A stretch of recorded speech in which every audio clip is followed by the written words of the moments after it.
The following is an atheism genealogy diagram, which is linked in the drop menu below, which shows the intellectual parentage of disbelief in the existence of God over the last 2 millennia, some of which is derived from James Hott's 1996 book, 2,000 Years of Disbelief.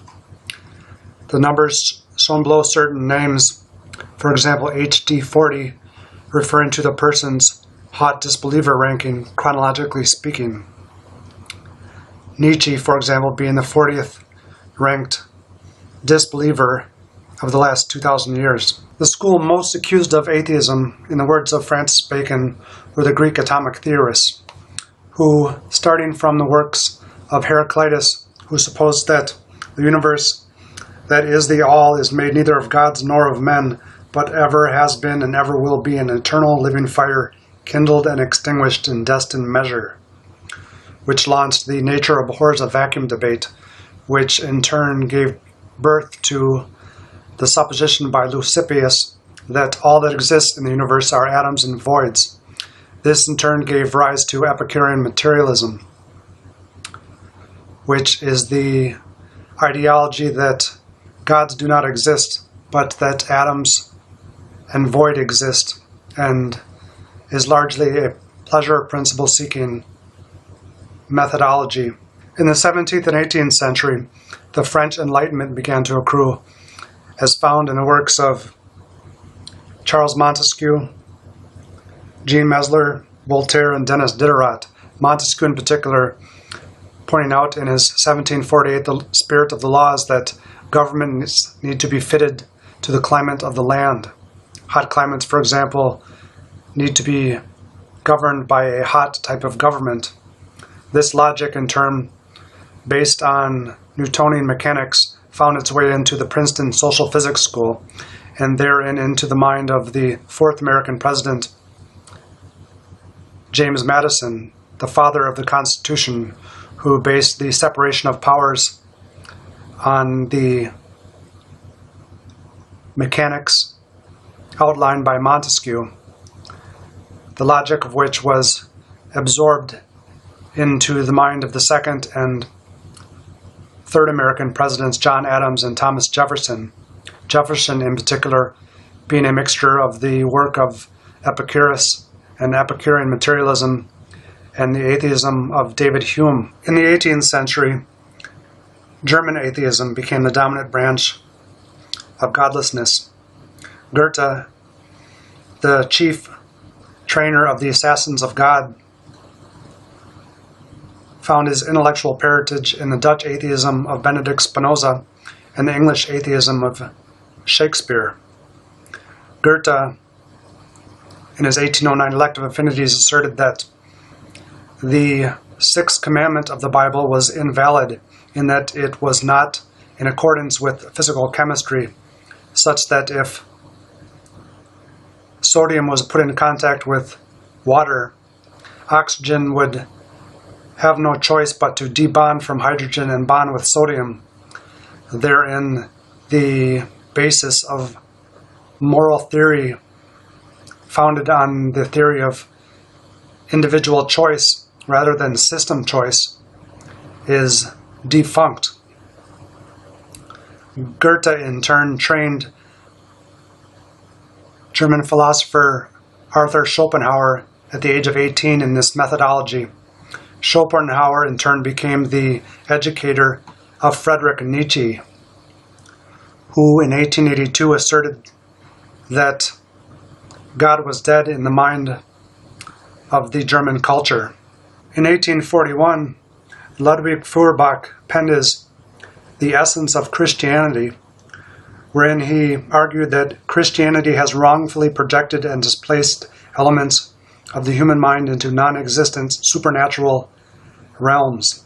This displacement, he argued, fundamentally alters notions of consciousness. Like Nietzsche, Feuerbach made the claim that Christianity needs to be deconstructed and repudiated for true civil progress to accrue. The methodology of Feuerbach became the grandparentage of both Marxian atheism and Freudian atheism. In 1841, Karl Marx finished his PhD dissertation on the works of Epicurus, entitled The Difference Between Democritean and Epicurean Philosophy of Nature, from which he derived his conception of historical materialism. In the years to follow, he began to absorb the ideas of Feuerbach, and in 1867 published his 3-volume Capital, A Critique of Political Economy, in which he sought out to lay bare the economic law of motion of modern society based on a discovery of the natural laws of its movement. This, in turn, into the 20th century, was modified into what is known as Leninism, that is, Russian atheism, a state-controlled type of Marx-based methodology, which has given a tarnished name to atheism by virtue of the fact that it resulted in some 100 million estimated killings under the Lenin, Stalin, Mao regime of communism.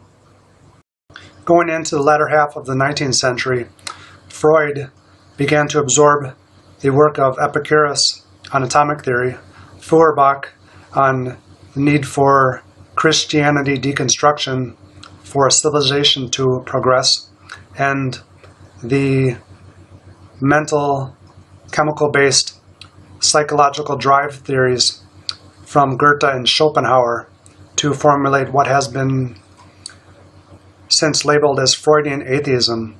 In 1885, he published his A Project for Scientific Psychology, wherein he sought to supplant mental, psychological world with the chemical thermodynamic logic of free energy and bound energy differentials of chemical thermodynamics. And going into the 1920s, he published his The Future of an Illusion, Civilization and Its Discontents, and lastly, Moses and Monotheism in 1939, where he established himself as one of the leading atheists of the 20th century. Going into the 21st century, American electrochemical engineer Lib Thims, host of the Atheism Reviews channel, absorbed and subsumed the bulk of Greek atheism, French, English, and Dutch atheism, the underpinnings of American atheism, and the corpus of German atheism, largely focused on the physical-chemical morality system of Goethe to arrive at the modern version of intellectual atheism, according to which, as summarized well by the 2005 views of Michael Onfray as found in his book, The Atheist Manifesto, whereas Nietzsche launched a new building project that represents an advance for atheism, Mesler of the French atheism school denied all divinity, Holbach of the same school dismantled Christianity, Feuerbach deconstructed God, then Nietzsche introduced transvaluation. Atheism is not an end in itself. Do away with God, yes, but then what? Another morality, such as pointed out by Goethe, a new ethic, values never before thought of because unthinkable. This innovation is what makes it possible to arrive at atheism and to surpass it. A formidable task, and one still to be brought to fruition.